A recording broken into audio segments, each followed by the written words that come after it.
Welcome. Today we will solve the problem, capacity to ship packages within D days.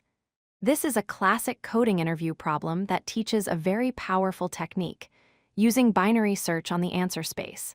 By the end of this video, you will understand how to minimize resources while meeting strict deadlines. Let's first understand the goal.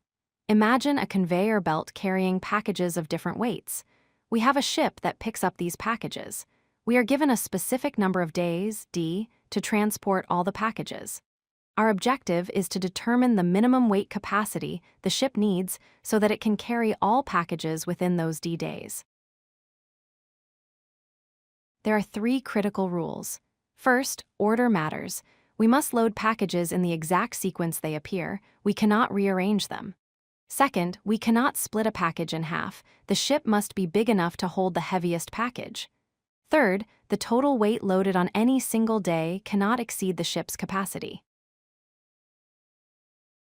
Consider this example. The packages have weights 1 through 10, and we have 5 days. If we hypothesize a ship capacity of 15, we can simulate the process. On day 1, we load packages 1 through 5, totaling 15.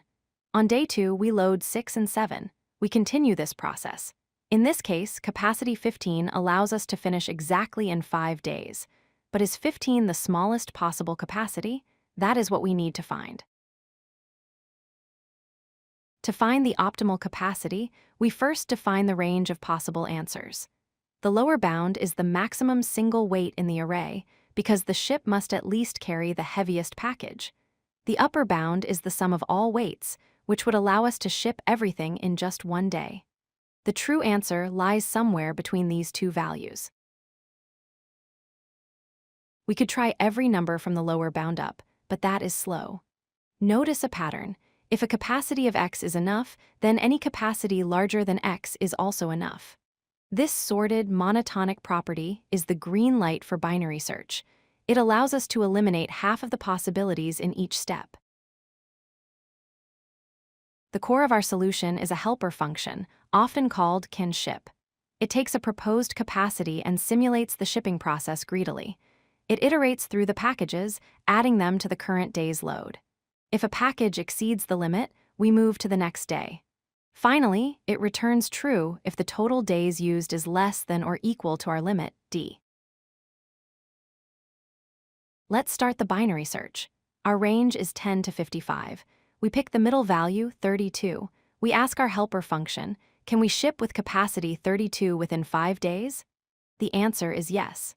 Since 32 works, we know any larger capacity also works, so we don't need to check them. We try to find a smaller valid capacity by moving our search range to the left. We continue this process.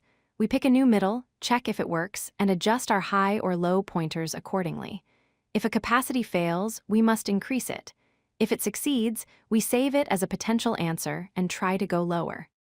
Eventually, the low and high pointers will converge on the single smallest valid capacity. Finally, let's look at efficiency. The time complexity is big O of n times log s, where n is the number of packages and s is the sum of weights. The log s comes from the binary search range, and n comes from the simulation we run at each step. The space complexity is O of 1, as we only use a few variables for storage. If you like this video, hit that like button and don't forget to subscribe. Visit codelucky.com for more such useful content.